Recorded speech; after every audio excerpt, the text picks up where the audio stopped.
நம்மளோட சிம்ம ராசிக்காரங்க ரொம்ப உண்மையானவங்க, நேர்மையானவங்க. உண்மைக்கு புறம்பா எந்த காலத்திலேயும் எந்த ஒரு செயலையும் இவங்க செய்யவே மாட்டாங்க. இவங்களோட அந்த இனிமையான பேச்சின் மூலமாகவே எதிரிகளை கூட நண்பர்களா மாத்திக்கக்கூடிய வல்லமை படைத்தவர்கள் இவங்க. நட்புக்கு ரொம்பவே முக்கியத்துவம் தருவாங்க. அதே நேரத்துல நண்பனுக்காக உயிரையே கொடுக்க கூட தயங்க மாட்டாங்க.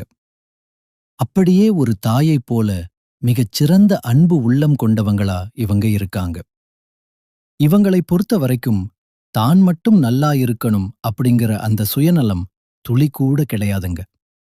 தன்னை சுத்தி இருக்கக்கூடிய எல்லோருமே நல்லா இருக்கணும் அப்படிங்கிற அந்த பொதுநல குணத்தோட தாங்க இவங்க வாழ்ந்துகிட்டு இருக்காங்க. இவ்வளவு அற்புதமான நற்குணங்களைக் கொண்ட சிம்மராசி உள்ளங்களே, எல்லாரும் எப்படிங்க இருக்கீங்களா? நலமா இருக்கீங்களா? என்னம்மா நீங்க வேற எங்கள பார்த்து நலமா இருக்கீங்களான்னு கேக்குறீங்களேங்களே. எங்க வாழ்க்கையில இருக்கக்கூடிய வலிகளையும் வேதனைகளையும் தாங்கிக்கிட்டு நாங்க இந்த உலகத்துல உயிரோட வாழ்றதே பெரிய விஷயம். அதுல எப்படிம்மா நாங்க நலமா வாழ முடியும் அப்படின்னு உங்க மனசுக்குள்ள நினைக்கிறது எனக்கு புரியுதுங்க. ஆனா கவலைப்படாதீங்க. உங்க வாழ்க்கையில இருக்கக்கூடிய அத்தனை பிரச்சனைகளும் இனி காணாம போக போகுது. இந்த மாதம் ஏற்படக்கூடிய அந்த பிரம்மாண்டமான குரு பெயர்ச்சியின் மூலமாக உங்க வாழ்க்கையே ரொம்ப பிரகாசமா மாறப்போகுதுங்க. உங்களுடைய நீண்ட நாள் ஆசைகள், கனவுகள் எல்லாமே ஒன்னொன்னா நிறைவேறப் போகுது. உங்க வாழ்க்கையில இது நாள் வரைக்கும் இருந்த அனைத்து தடை தாமதங்களும் இனி பனி போல விலகி போக போகுது. உங்க கையில செல்வாக்கு உயரப் போகுது. உங்க வாழ்க்கையே ஒரு அழகான வாழ்க்கையா மாறப்போகுதுங்க. சிம்ம ராசிக்காரர்களே, உங்களுக்கு இந்த தை மாதம் அதிர்ஷ்டம் நிறைந்த ஒரு பொற்கால மாதமாக இருக்கப் போகுது. உங்களுடைய ஆசைகள், கனவுகள் எல்லாமே இனி மெய்ப்படப் போகுதுங்க. இந்த தை மாதத்துல மகர ராசியில 4 கிரகங்கள் ஒன்னா சேரப் போறாங்க. அதுலயும் முக்கியமா செவ்வாய் பகவான் உச்சம் பெறப் போறாருங்க. செவ்வாய் உச்சம் பெறறதுனால சொத்து சுகம், பூமி, சொந்த வீடு, அரசு பதவிகள் போன்ற மிகப்பெரிய யோகங்கள் உங்களை தேடி வரப்போகுது. புதனும் சூரியனும் சேர்ந்து புதாதித்த யோகத்தையும் சுக்கிரனோட வரவையும் உங்க வாழ்க்கையில பலவிதமான நன்மைகளை வாரி வழங்கப் போகுது. சிம்ம ராசிக்காரங்க இத்தனை காலமா அஷ்டம சனி மற்றும் 7ஆம் இடத்து ராகுவால சொல்லி மாளாத பல கஷ்டங்களை அனுபவிச்சிருக்கீங்க. அஷ்டம சனிங்கிறது எதை கையில் எடுத்தாலும் தடை செய்யறதாவும், ராகு பகவான் எல்லாவற்றின் மீதும் ஒரு விதமான வெறுப்பை ஏற்படுத்துறதாவும் நீங்க மனசு உடைஞ்சு போயிருப்பீங்க. ஆனா அந்த சூழ்நிலைகள் இனி வரக்கூடிய காலங்கள்ல அப்படியே மாறப்போகுதுங்க. உங்களுடைய வாழ்க்கை ரொம்ப அருமையா அமையப் போகுது. 4 மற்றும் 9ஆம் இடங்களுக்குடைய செவ்வாய் பகவான் உச்சம் பெற்று 6ஆம் இடத்துல இருக்கிறதுனால உங்களை எதிர்த்த எதிரிகள் எல்லாம் உங்களை விட்டு தானாவே விலகிப் போவாங்க. அலுவலகத்துல உங்களை டார்ச்சர் செஞ்சவங்க இனி உங்களை பார்த்தாலே பயந்து ஓடிருவாங்க. உங்க வாழ்க்கையில இனி எல்லாம் நல்லதுதாங்க நடக்கும். இதனால நீங்க தைரியமா வாழ்க்கையில அடுத்த கட்டத்துக்கு முன்னேறலாம். எந்த விமர்சனங்களையும் எதிர்கொள்ளக்கூடிய அந்த மனப்பக்குவம் உங்களுக்குள்ள ஏற்படப் போகுது. ஆனா ஒண்ணுங்க, சுக்கிர பகவான் மறைவதால தொழில்ல சில பிரச்சனைகள் வரலாம். கொஞ்சம் ஜாக்கிரதையா இருந்துக்கோங்க. கார், மீடியா, ஆடம்பர பொருட்கள் சம்பந்தப்பட்ட தொழில்கள்ல இருக்கிறவங்களுக்கு மனம் ஒருநிலைப்படாம போகலாம். வேலை செய்யாம லீவு போடலாமா அப்படிங்கிற எண்ணம் அடிக்கடி வந்து வந்து போகும். அதனால வேலை செய்ய வேண்டும், சாதிக்க வேண்டும் என்ற எண்ணத்தை மட்டும் மனசுல ஆழமா வச்சுக்கோங்க. 11க்குரிய புதனும் 3 மற்றும் 10க்குரிய சுக்கிரனும் 6ஆம் இடத்துல மறையறதுனால கம்பெனியை தாண்டி வேற சிந்தனை உங்களுக்கு இருக்கவே கூடாதுங்க. எதுக்கெடுத்தாலும் மேலதிகாரிகள் மற்றும் கம்பெனியோட அனுமதியை சரியா பெறணும்.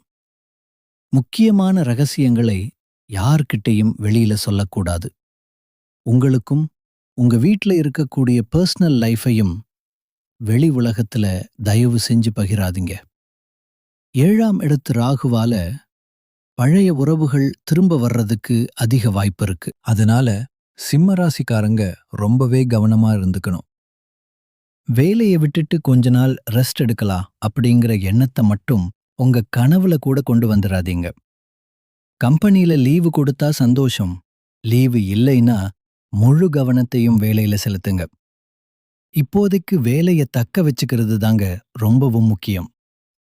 செவ்வாய் உச்சம் பெறறதுனால இந்த தை மாதம் மட்டுமல்ல, இந்த வருடம் முழுவதுமே உங்களுக்கு பலவிதமான நன்மைகளும் மன மகிழ்ச்சியும் பேரானந்தமும் கிடைக்கப் போகுது.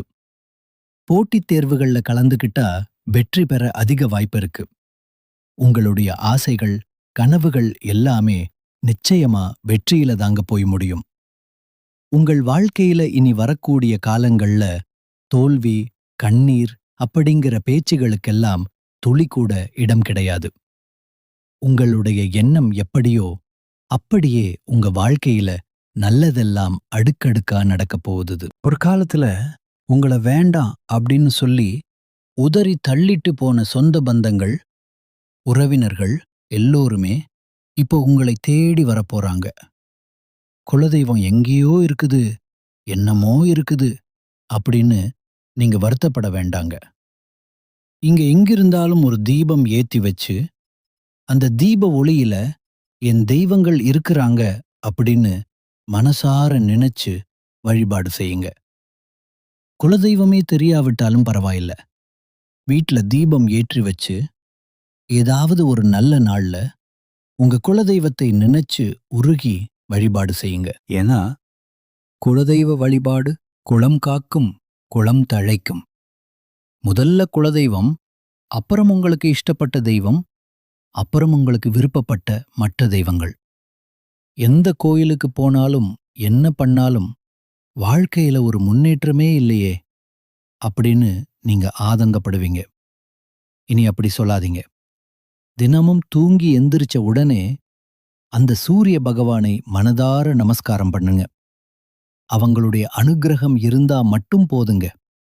மற்ற கிரகங்கள் எல்லாம் ஒருவேளை சாதகமா இல்லைன்னா கூட பரவாயில்லை.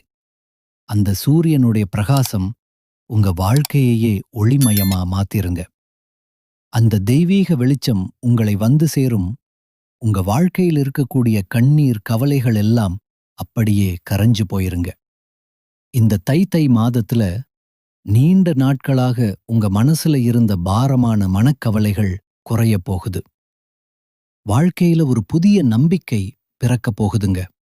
குடும்பத்துல ரொம்ப சந்தோஷமான செய்திகள் வந்து சேரும். தடைப்பட்ட வேலைகள் எல்லாம் ஒன்றன்பின் ஒன்றாக நடக்கத் தொடங்கப் போகுதுங்க. பணவரவு ரொம்பவே மேம்படப் போகுது. கடன் பிரச்சனைகள் எல்லாம் படிப்படியாக குறைய ஆரம்பிக்கும். ஒரு நல்ல மனிதரோட நட்பு உங்களுக்கு கிடைக்கப் போகுது. மத்தவங்க மத்தியில உங்களோட மதிப்பும் மரியாதையும் உயரப்போகுது. உங்ககிட்ட மறைந்திருந்த திறமைகள் எல்லாம் இனி வெளிப்படப் போகுது. வேலை மற்றும் வியாபாரத்துல நல்ல வாய்ப்புகள் தேடி வரும்.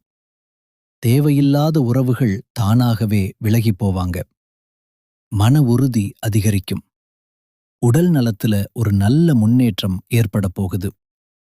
பழைய பிரச்சனைகளுக்கு தீர்வு கிடைக்கும். ஆன்மீக சிந்தனை அதிகரிக்கும். உங்களுக்கான சரியான முடிவுகளை நீங்களே எடுக்க தொடர்ந்து போறீங்க. நீண்ட நாள் ஆசைகள் நிறைவேற அற்புதமான வாய்ப்புகள் வரும். வாழ்க்கையில ஒரு தெளிவு பிறக்கும். அதிர்ஷ்டம் சிறு சிறு வழிகள்ல உங்களுக்கு உதவப் போகுதுங்க. உங்களுடைய வாழ்க்கையில பலவிதமான மாற்றங்கள் வரப்போகுது. உங்களுடைய ஆசைகள், கனவுகள் எல்லாமே இந்த தை மாதத்துல நிறைவேறப் போகுதுங்க.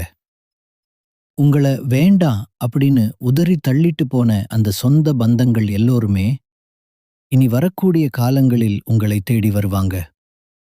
உங்கள் வாழ்க்கை ஒரு அருமையான வாழ்க்கையாக அமையப் போகுதுங்க. அதே சமயம் நீங்க இந்த தை மாதத்துல கவனமாக இருக்க வேண்டிய சில விஷயங்களையும் நான் சொல்லிடுறேங்க. எதையும் அவசரப்பட்டு முடிவு எடுப்பதை தவிர்ப்பது ரொம்ப நல்லதுங்க. கோவமா பேசாம சொற்களை கட்டுப்பாடோட பேசி பழகிக்கோங்க. பண விஷயங்கள்ல திடீர் செலவுகளை குறைக்கிறது ரொம்பவே நல்லதுங்க. கடன் கொடுக்கறதுலயும் வாங்கறதுலயும் கூடுதல் கவனத்தோட இருந்துக்கோங்க. தேவையில்லாத வீண் வாக்குவாதங்கள்ல ஈடுபடாதீங்க. உறவுகள்ல தவறான புரிதல் வராம எதையும் தெளிவா பேசி தீர்த்துக்கோங்க. உடல் நலத்தை ஒருபோதும் அலட்சியம் செய்ய வேண்டாங்க. தூக்கம் குறைவா இருக்க விடாதீங்க. நல்லா ஓய்வெடுங்க. பழைய கசப்பான பிரச்சனைகளை மீண்டும் மீண்டும் கிளற வேண்டாம். ரகசியமான விஷயங்களை யார்கிட்டயும் அனாவசியமா பகிர வேண்டாம். சமூக ஊடகங்கள்ல தேவையில்லாத பதிவுகளை தவிர்ப்பது ரொம்ப நல்லது. உணவு பழக்கத்துல ஒரு கட்டுப்பாடு அவசியம். நம்பிக்கை இல்லாதவர்களிடம் அதிக நெருக்கம் காட்ட வேண்டாம். முக்கியமா கையெழுத்து போடும்போதும் ஒப்பந்தங்கள்லையும் ரொம்ப கவனமா இருந்துக்கோங்க. வாக்குறுதிகளை யாருக்கும் அவ்வளவு எளிதா கொடுத்துறாதீங்க. மனதை காயப்படுத்தக்கூடிய பழைய நினைவுகள்ல சிக்கி தவிக்காதீங்க. பொறாமை மற்றும் பிறரோடு ஒப்பிட்டு பார்க்கிறதை முற்றிலும் தவிர்த்துருங்க. பயணம் செய்யும்போது கூடுதல் கவனமாயிருந்துக்கோங்க. பெற்றோர்கள் மற்றும் மூத்தவர்களின் அறிவுரையை மதிச்சு நடந்துக்கோங்க. சில இடங்கள்ல தேவைப்படும்போது இல்லை, முடியாது என்று சொல்ல கற்றுக்கொள்ளுங்க. அப்பத்தாங்க நீங்க வாழ்க்கையில எந்த ஒரு பிரச்சனையிலையும் சிக்கி தவிக்காமல் நிம்மதியா இருக்க முடியும். இப்போ நம்முடைய சிம்ம ராசியில் இருக்கக்கூடிய ஒவ்வொரு நட்சத்திரக்காரர்களுக்கும் இந்த மாதம் தனித்தனியா எப்படி இருக்குன்னு விரிவா பார்க்கலாங்க.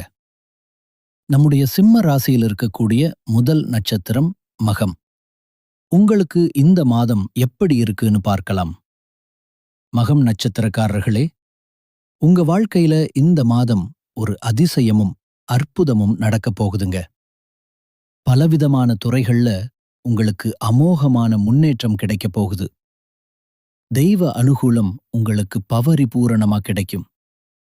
பொருளாதார வளம் ரொம்ப சிறப்படைய போகுது. காரிய அனுகூலம் உண்டாகும். செல்வாக்குல நல்ல முன்னேற்றம் ஏற்படும். உங்கள் முயற்சிகள்ல இது நாள் வரைக்கும் இருந்த அனைத்து தடைகளும் காணாம போக போகுதுங்க. உங்களுடைய குடும்பத்தில இது நாள் வரைக்கும் இருந்த தீராத பிரச்சனைகளுக்கு ஒரு நல்ல முடிவு கிடைக்கக்கூடிய மாதமா இது அமையும். திருமணம் ஆகாதவர்களுக்கு திருமணத் தடை நீங்கி கெட்டிமேளம் கொட்டு போகுதுங்க. குழந்தை பாக்கியம் இல்லாதவங்களுக்கு மழலை செல்வம் கிடைக்கப் போகுது. மொத்தத்துல உங்க வாழ்க்கையில இந்த மாதம் உங்களுடைய அத்தனை ஆசைகளும் கனவுகளும் நிறைவேறக்கூடிய ஒரு பொற்கால மாதமா அமையப் போகுது. அடுத்ததாக நம்முடைய சிம்ம ராசியில் இருக்கக்கூடிய பூரம் நட்சத்திரம். உங்களுக்கு இந்த மாதம் எப்படி இருக்குன்னு பார்க்கலாம். குடும்பத்துல கணவன் மனைவிக்கு இடையே அன்பு இன்னும் அதிகமா நீடிக்கப் போகுதுங்க. சுப நிகழ்ச்சிகள் உடனடியாக கைகூடி வரும். தெய்வ நம்பிக்கையால நீங்க தொட்ட காரியங்கள் எல்லாமே வெற்றி அடைய போகுது. உங்களுடைய உத்தியோகத்துல உங்களுக்கு பெரிய அளவுல லாபம் கிடைக்கப் போகுதுங்க. நீங்க அரசு வேலை செஞ்சிட்டு இருந்தாலும் சரி, இல்ல தனியார் வேலையில இருந்தாலும் சரி, நீங்க எந்த அளவுக்கு உழைக்கிறீங்களோ அந்த அளவுக்கு உங்களுக்கு பலன் கிடைக்கும். வருமானம் உயரும். உங்க தகுதிக்கு ஏற்ற அளவுக்கு சம்பள உயர்வு, பதவி உயர்வு இதெல்லாம் உங்களை தேடி வரும். குடும்பத்துல கணவன் மனைவிக்கு இடையே இருந்த அந்த ஈகோ பிரச்சனைகள் எல்லாம் இனி காணாம போயிரும். கணவன் மனைவி இருவருமே ஒருத்தரை ஒருத்தர் புரிஞ்சுக்கிட்டு ஒற்றுமையான வாழ்க்கையை வாழப் போறீங்க. உங்க கையில பணப்புழக்கம் அதிக அளவுல இருக்க போகுதுங்க.